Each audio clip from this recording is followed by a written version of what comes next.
You read what that says? I've been on this bike 5 minutes. Read it. Rear brake switch fault. I've also got tire pressure sensor fault, but let me just quickly show you what we are working with here.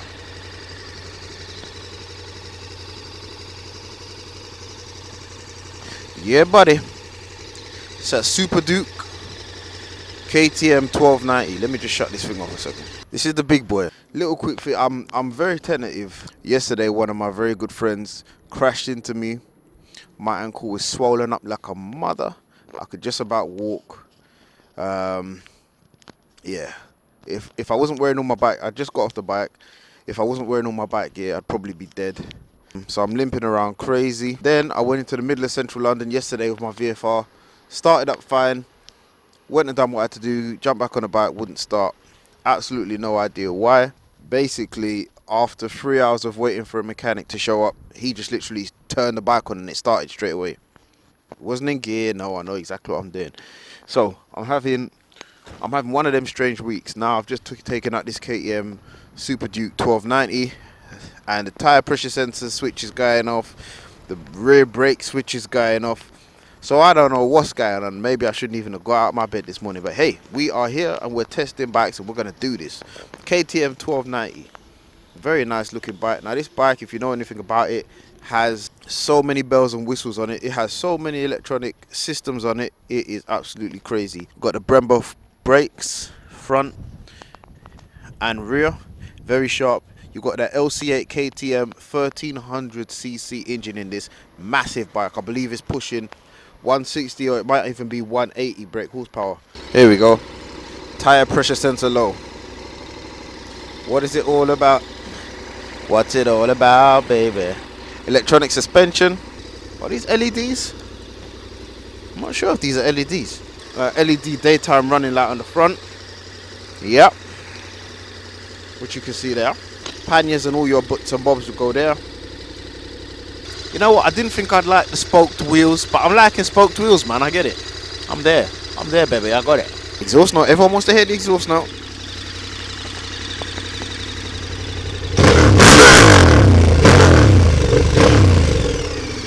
Yeah, you got cornering lights. You got corner ABS, tire pressure sensors, everything. This bike is loaded. Let's go and fire this baby up, man. You know what I mean? And let's just hope that this tire pressure sensor is wrong and that this front tire don't just dissolve on me. Alright, let's get back to it. Yeah, buddy. Oh, God. Yeah. Man, this thing will go. This thing will go. One thing I have noticed, though, the gearing on this bike is very light. Sometimes I'm not sure what gear I'm actually in. It is so light on the lever. It's like you click up and you think, sometimes you don't even feel a click. You think to yourself, am I in gear? Am I not in gear? Not sure. Also, the actual gear lever itself, what you actually click up, is very short. My foot I can just about reach it. It's like I have to almost instep my foot. You know, instead of me just being able to click like that, I have to kind of turn my foot inwards and then click up. If you guys don't know, this is my first foray into KTMs. I've never ridden a KTM in my life, so I don't know what to expect. I don't know. I don't know anything about this bike. I do know that this bike is bloody expensive though. But like I say, even for the expense, when you kind of compare it to the competition, everything is kind of on it, man. With the BMW S1000 XR and the Multistrada, a lot of what you see on the press bikes are optional extras.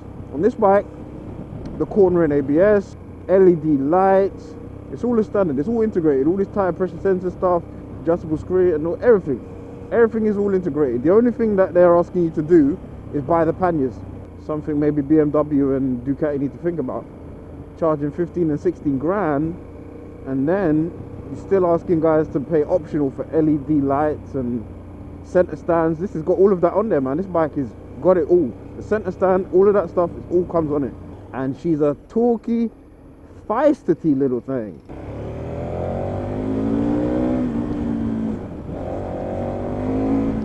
Lord of his mercy, jeez, I'm peas. Oh, she want to go. Third gear. Oh, she want to go. Very nice. I've got a caution sign just saying rear brake switch. I mean, what the hell does that even mean? Do I have a rear brake problem or what? The seat, so far, very comfortable. Riding position is very comfortable. Bars are nicely spaced. Screen is, I mean, well, look at it.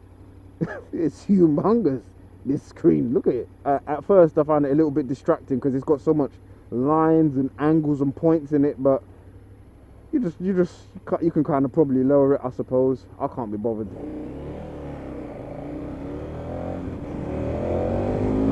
I just want to know what this engine's saying, baby. And right now, this engine is saying, yeah, buddy. I like the way you play. It's so good to get on bikes and you just feel instantly confident. Suspension is just, oh man. You know what this bike is? I'll tell you what this is. I know everyone says the GS is like the king of the king. What the GS I know does not have over this bike is the power. I don't care what anyone wants to tell me. There's no way that GS is going to be able to do what this bike just roars away, man. I feel like I could just take on anything. It tips in beautifully. Oh, it feels so good. What am I going to do, man? I'm going to have to test this back to back against the Ducati. Real full day stuff. I can't do this 1 hour, 2 hours. We see 1 hour, 2 hours, you're euphoric. If you're like me and you're a fan of bikes, you're euphoric from just being on something new and shiny, and so your viewpoint may be a little bit skewed. I'm not sure if dealers do this, but they should.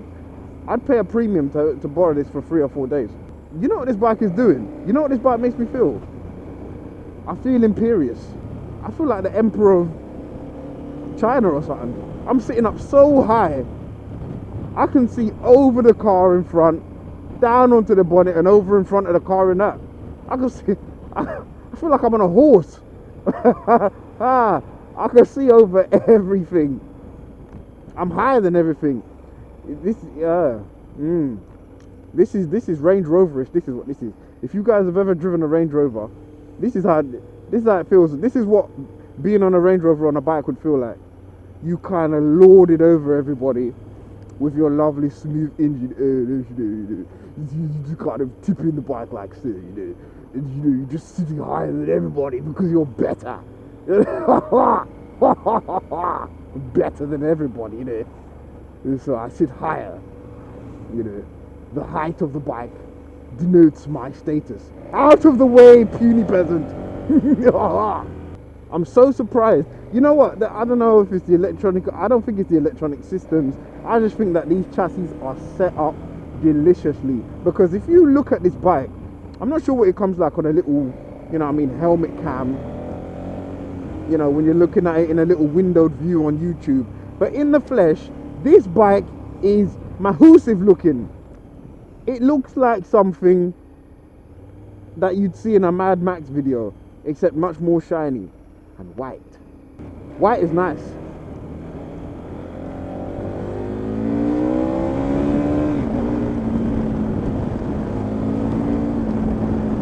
I didn't realise that some little red LED comes up when you're hitting it. It's got torque to get away from everything. Oh, she is good, man. Oh, what have you done? What have you done, KTM? I was going to jump on the 1190 as well, because I thought, you know what, it's best to jump on the 1190 first, isn't it? If you've never ridden a KTM, you don't want to be crashing the biggest and most expensive one if you don't know anything about it. You know what I mean? You want to kind of ease yourself into it. But I tell you, man, I've been on the bike, half an hour, I'm good. I'm good. You can keep the 1190. There we go, there's the Range Rover I'm talking about. Bloody hell, I think I'm sitting higher than him though. I am. I'm sitting higher than him on this bike. Look at this. Look. I'm Lord above all. Look at that. Higher than him.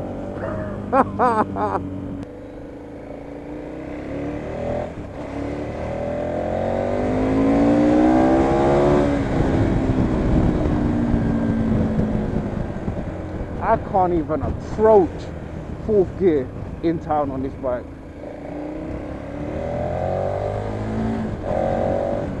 can't even approach it. There's no point even looking at third gear. I need 3 gears on this bike, man. I need 3. Possibly I need 2. Mirrors are very good. Screen is very good. Brakes are good. Tell you what, guys, I like this. I really do like this, man. It's quite a warm day today, and I'm not getting any heat coming off of this thing. The Ducati, a lot of heat was coming off of the seat, and the BMW, there was a lot of heat coming out of just the left hand side. You know what? I feel good, man. They're not getting this bike back just yet. I'm gonna keep this bad boy rolling, man. The clutch lever, I keep saying clutch lever. The clutch lever is very, very light. You could hold in this clutch all day, literally all day. And you know what? It's not too bad on a filter either. Reason being is that the mirrors are just higher than everything else.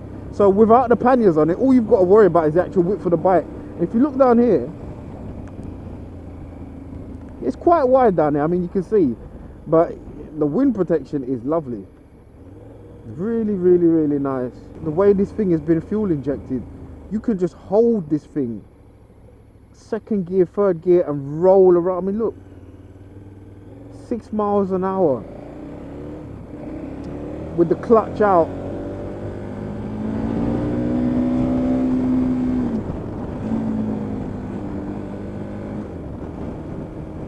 Feels really nice, so competent, and you just know. I tell you what I love about this bike.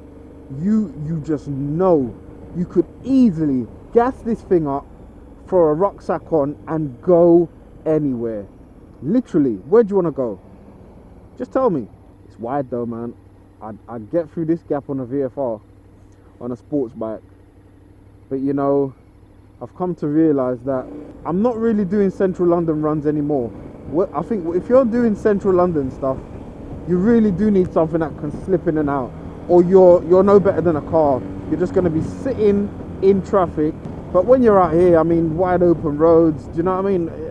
And a lot of my commute now is not necessarily roads as wide as this, but it's not central London. So I don't need to be at the front of the pack, or I don't need to be able to squeeze through the most minute of gaps that I used to have to.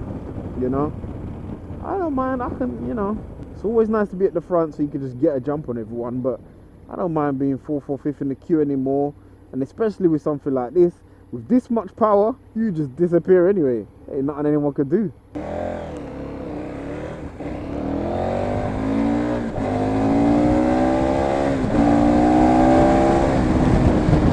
God almighty.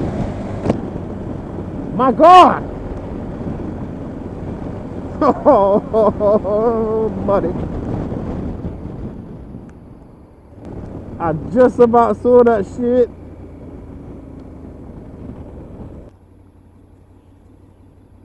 Okay, sport mode. I'm afraid.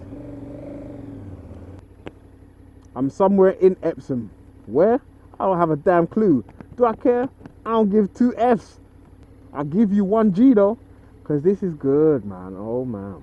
I think I should have given this bike back already. They might call the police, but I don't care. Because even when the police show up to find this bike, they can't catch me, bro. Yeah.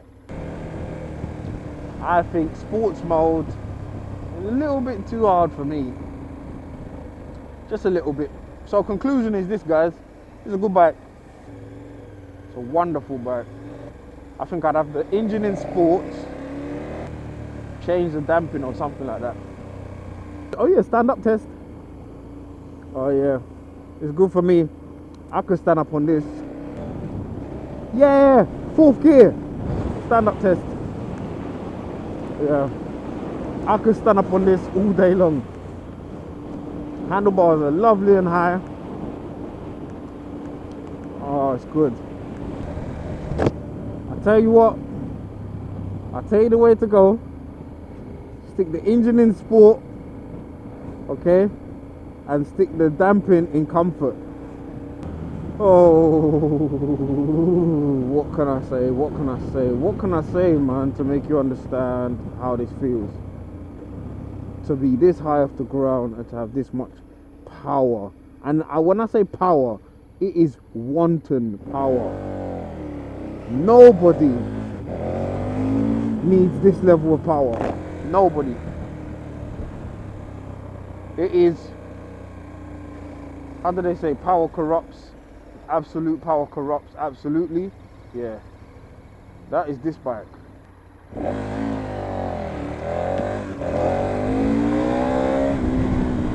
Front wheel lifting, brethren.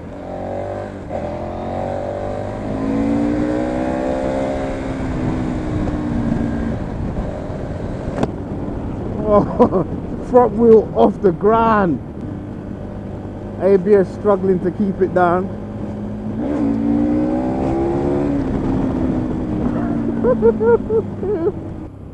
And you just leave the suspension in comfort, you just take liberties. Oh God. Oh, there's high down prison.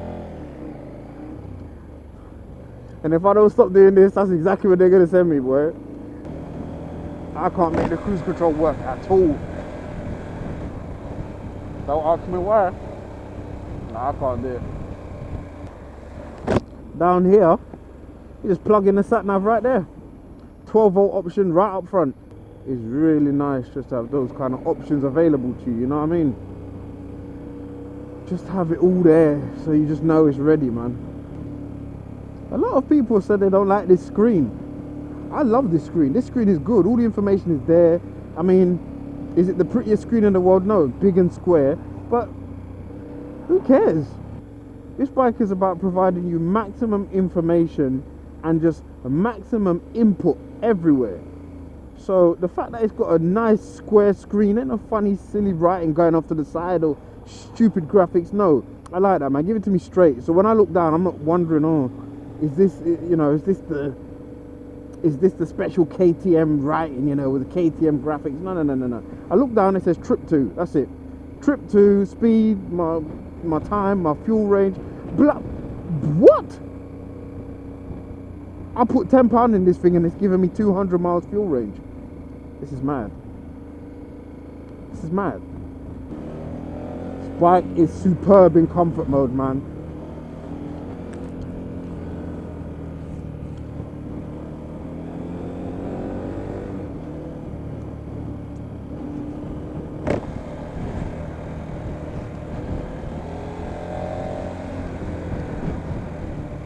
Sports bikes could learn a lot, man.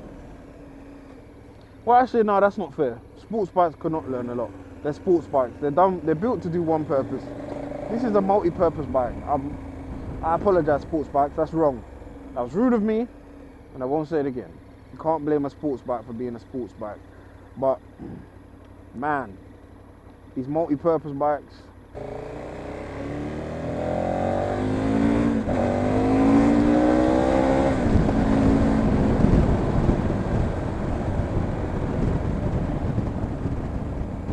Do so much, so well, all the damn time.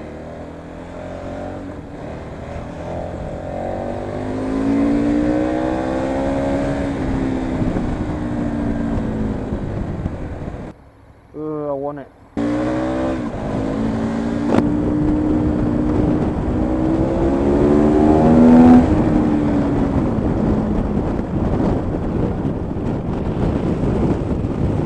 Oh man.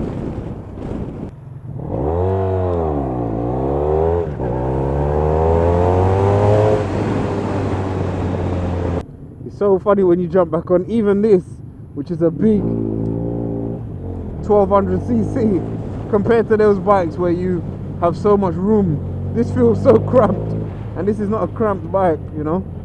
Conclusion: it was KTM, it was the Multistrada. Now, now baby, we're not sure. That KTM has thrown a spanner, man, a big one, right into the middle of the works. If you were thinking about any other type of sports adventure tourer bike, or just any kind of bike in general, you better test out that KTM, because the workmanship on it might even be above the Multistradas. It feels really good. Apparently Europe's largest bike manufacturer right now is KTM. Let me talk about that KTM for a moment, because I've had a little bit of time to gather my thoughts.